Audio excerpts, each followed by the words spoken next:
What would you do if you woke in the middle of the night and watched your own son hide a loaded gun inside your coat? Would you call the police? Or would you wonder why the child you raised was setting you up for a crime you never committed? Because that's exactly what happened to me. And before the sun rose, I'd be wearing handcuffs, thanking God they were there. If you've ever been betrayed by someone you trusted with your life, or dreamed of seeing justice finally catch up to evil, hit that like button, subscribe, and stay with me until the end. This is one revenge story you won't forget. My name is Daniel Carter. For 23 years, I built Carter Freight Solutions from nothing more than an old pickup truck, a folding desk, and a dream too stubborn to die.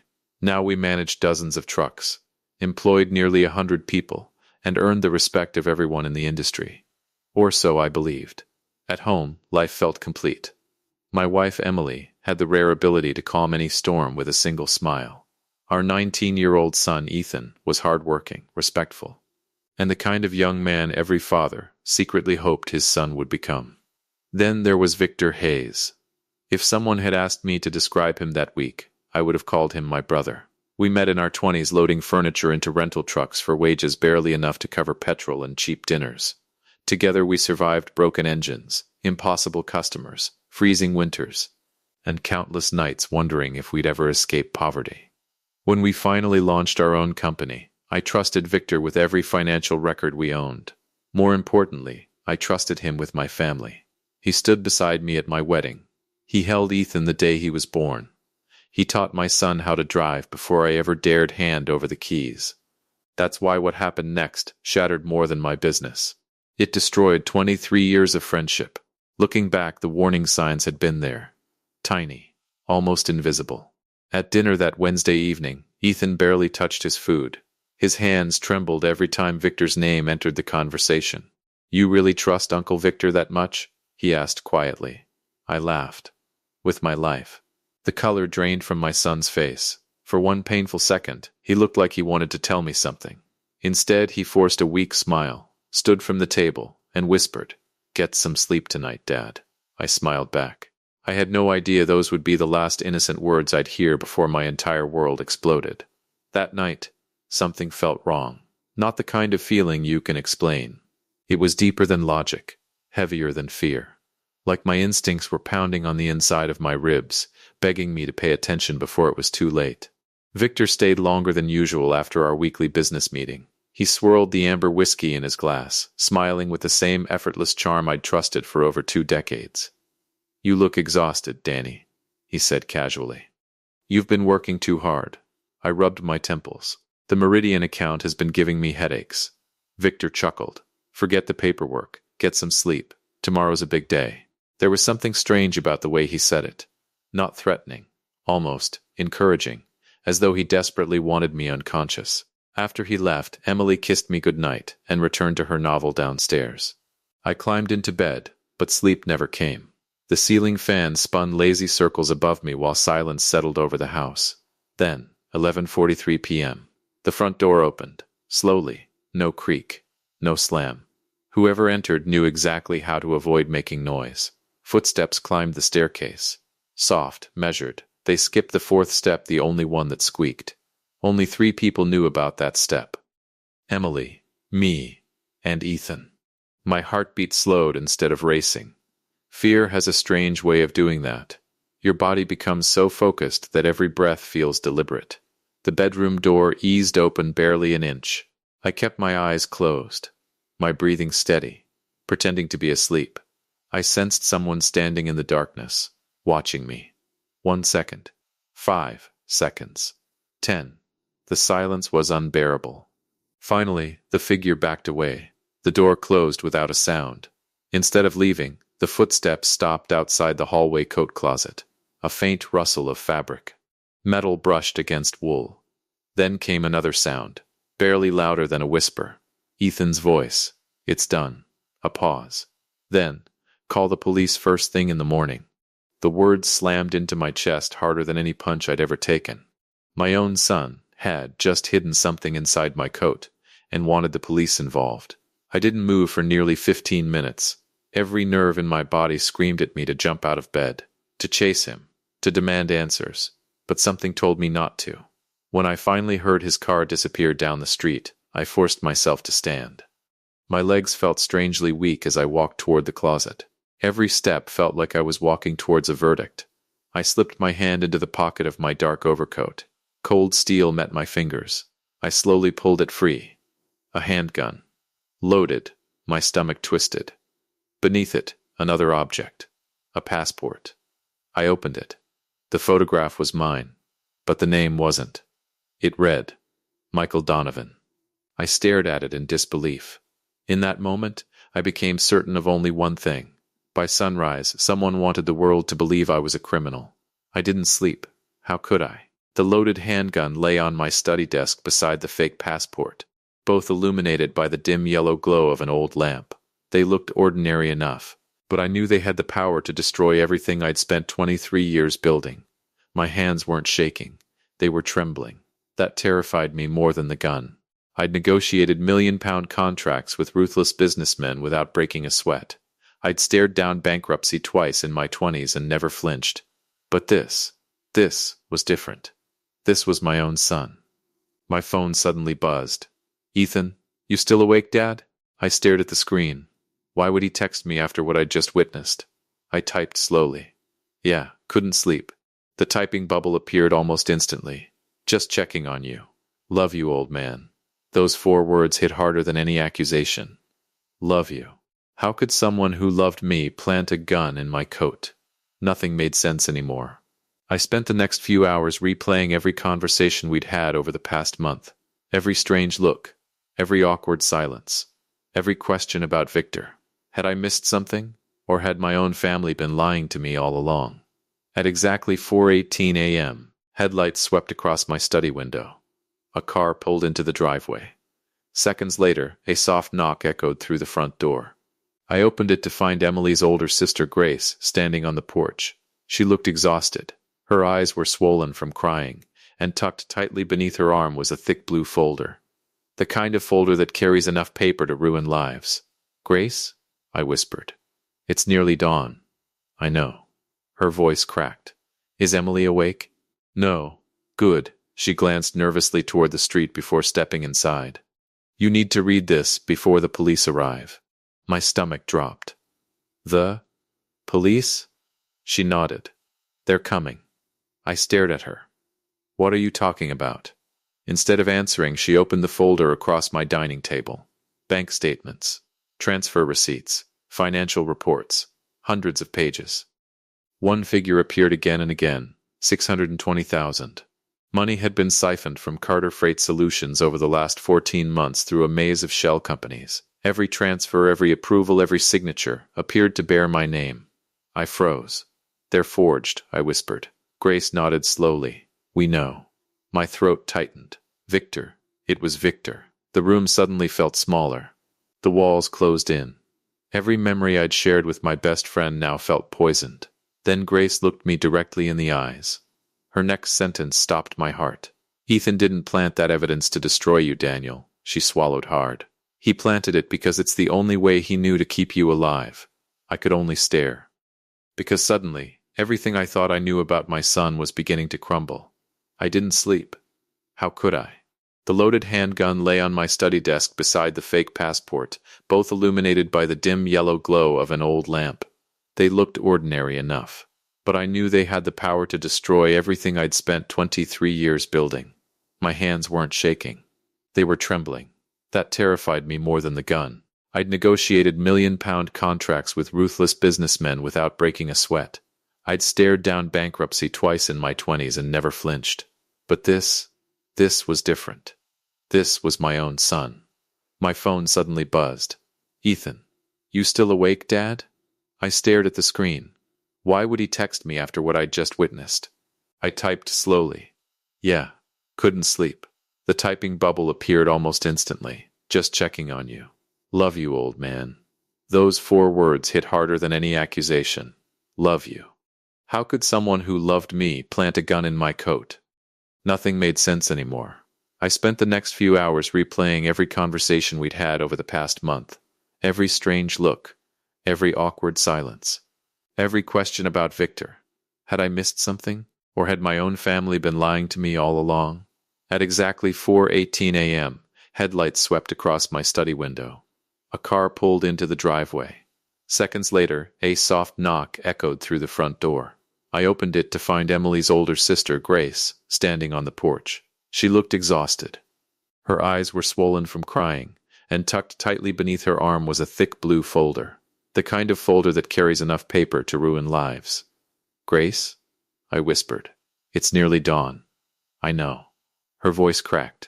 "Is Emily awake?" "No, good." She glanced nervously toward the street before stepping inside. "You need to read this before the police arrive." My stomach dropped. "The police?" She nodded. "They're coming." I stared at her. "What are you talking about?" Instead of answering, she opened the folder across my dining table.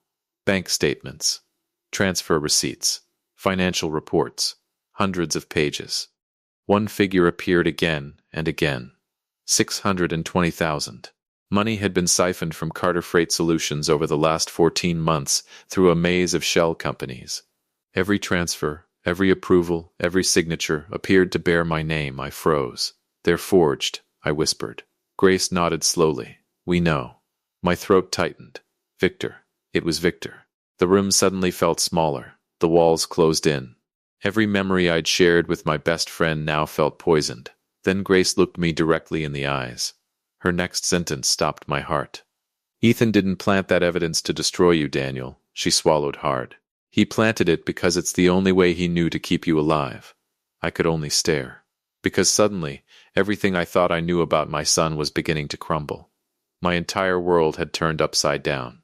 For hours I'd believed my own son had betrayed me. Now I understood the unbearable truth. He had sacrificed my trust to save my life. Without another word, I grabbed my phone and called Ethan. He answered on the second ring. "Dad." His voice dropped to a whisper. "You weren't supposed to know yet." "I know everything." Silence. Then I heard him exhale. "Aunt Grace told you?" "She did." Another long pause. Finally, I asked the question burning inside me. "Where are you?" "I'm parked 3 houses away from Victor's place." My heart nearly stopped. "What?" "I'm watching the house. Ethan, if Victor leaves before the police arrive, everything falls apart. You need to get out of there." "I can't." His voice was calm. Too calm. The men he hired could already be inside. I slammed my hand against the kitchen counter. "You are 19 years old. And you are my father." His reply came instantly. "I'm not letting him kill you." I closed my eyes. Every instinct screamed at me to drive straight there. But Grace grabbed my arm. "Don't." I looked at her. "If Victor sees you before the police move, he'll know the plan has failed." She was right. Every second mattered now.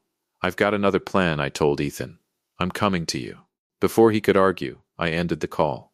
10 minutes later, I slipped into the passenger seat of Ethan's battered hatchback parked down the road from Victor's luxury home. Neither of us spoke. We simply watched. The house looked peaceful. Warm lights glowed through the windows. The same house where we'd celebrated birthdays, shared Christmas dinners, raised countless toasts to friendship. Now it looked like the home of a stranger. Then headlights appeared. A black SUV rolled slowly into Victor's driveway. The engine stayed running. 2 men stepped out. One was tall and broad-shouldered, wearing a dark hooded jacket. The other looked nervous, constantly scanning the empty street. "They're here," Ethan whispered. "That's them." Ice spread through my veins. The taller man checked his watch. The shorter one reached into his jacket. Neither knocked on the front door. Instead, they walked quietly around the side of the house, like men following instructions they'd rehearsed before. Ethan immediately grabbed his phone. "I'm calling it in." As he spoke to emergency dispatch, blue lights suddenly appeared in the distance. But they weren't heading toward Victor's house. They were racing toward mine. I frowned. "What are they doing?" Grace's voice echoed in my mind. "The police are coming." Within minutes, officers surrounded my home. One patrol car, then another. Then a detective stepped onto my front porch. Ethan lowered his phone and looked at me. "Dad, I already knew. The gun. The fake passport. The evidence. The plan." The police weren't there to arrest Victor. They had come to arrest me. And for the first time in my life, I was grateful to see the handcuffs waiting for me. The cold steel snapped around my wrists. Click. It was a sound I'd always associated with criminals. Never once had I imagined hearing it while standing barefoot in my own driveway, wearing nothing but a wrinkled t-shirt and pajama pants. Emily burst through the front door. Her robe flapped behind her as tears streamed down her face. Daniel. She ran toward me before an officer gently stopped her. "What is happening?" she cried. "What did you do?" I forced myself to smile. The hardest smile of my life. I didn't do anything. She looked completely shattered. The detective standing beside me, Detective Laura Bennett, studied my face with narrowed eyes. Most people fought an arrest. Most people shouted, argued, demanded lawyers. But I simply held out my hands, almost relieved, as the officer guided me toward the patrol car. I looked past the flashing blue lights. Ethan stood at the end of the driveway. His arms were folded tightly across his chest.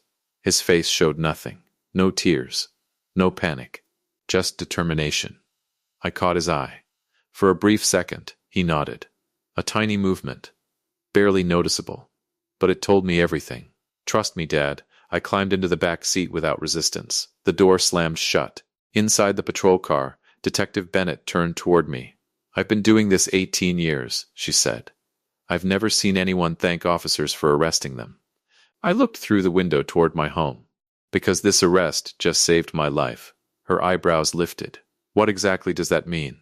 I took a slow breath. "It means my business partner has been stealing from me for over a year. It means he hired men to murder me before sunrise. And it means my 19-year-old son figured it out before anyone else." She stared at me. For a moment, she didn't write a single word. Then her radio crackled. "Detective, we've got 2 suspects detained 3 streets from the Carter residence." Another voice interrupted. "One attempted to flee. A K-9 unit has him in custody." Detective Bennett slowly lowered her radio. She looked back at me. This time, there wasn't suspicion in her eyes. There was curiosity. "Mr. Carter," she said quietly, "I think you'd better tell me everything." At the station, I spent the next hour explaining every detail. Victor, the forged documents, the fake passport, the hidden bank accounts, the murder plot. Grace arrived carrying every piece of evidence Ethan had gathered during the past 3 weeks. Bank transfers, recorded phone calls, financial records, emails, everything. Detective Bennett read the files in complete silence. Finally, she closed the folder, looked directly at me, then said the words I'd been praying to hear. "Daniel, I don't think you're our criminal." She stood. "But I know exactly who is." At that very moment, across town, police officers were surrounding Victor Hayes's mansion with an arrest warrant. The hunter who had spent months planning my death was about to discover what real justice looked like. 3 months later, courtroom 4 was silent enough to hear someone breathe. The polished wooden benches were filled with reporters, former clients, and people who had once called Victor Hayes one of the most respected businessmen in the county. Now they watched him sit alone at the defense table. His expensive tailored suits were gone. His confident smile had disappeared. The man who had spent 23 years pretending to be my brother suddenly looked much older than his 56 years. His eyes never once met mine, not until the prosecution played the recording. Victor's voice echoed through the courtroom. "It has to look like Daniel ran. No loose ends. By tomorrow morning, he'll be gone." The room fell completely silent. Even Victor's own solicitor lowered his head. Then came the financial records. Every forged signature. Every hidden transfer. Every shell company. More than 620,000 stolen from the business we built together. One lie after another. One betrayal after another. When Ethan took the witness stand, my heart swelled with pride. He looked nervous in his borrowed suit, but his voice never wavered. "I didn't want my father arrested," he told the jury. "I wanted him alive." He explained how he'd discovered Victor's files, how he'd spent 3 weeks gathering evidence, how he'd secretly recorded conversations, how planting the unloaded handgun and fake passport had been the only way to guarantee my father spent that night somewhere Victor couldn't reach him. Several jurors wiped tears from their eyes. Even Detective Laura Bennett smiled quietly from the gallery. Victor's solicitor chose not to cross-examine Ethan. There was nothing left to challenge. The evidence spoke louder than any argument ever could. When it was finally my turn to testify, I walked slowly to the witness stand. I looked directly at Victor. "I trusted you with my business, my family, my son, my life. You didn't just steal money, You tried to steal every memory we ever shared. Victor finally looked up. For a brief second, I thought he might apologize. Instead, he looked away. That told me everything. The jury returned after less than 3 hours. Guilty. On every charge. Wire fraud. Embezzlement. Forgery. Conspiracy to commit murder. The judge sentenced Victor to 23 years in prison. 1 year for every year he wore the mask of friendship. Outside the courthouse, reporters crowded around me. One shouted, "Miss Carter, what's the greatest revenge you got?" I smiled. The greatest revenge wasn't watching Victor go to prison. It was walking home with my family, while he never could. A year later, our company reopened under a new name, Carter Logistics. No partner. No shadows. Just honesty. Every Wednesday, Ethan and I still sit together in my office after work. We pour 2 glasses of whiskey.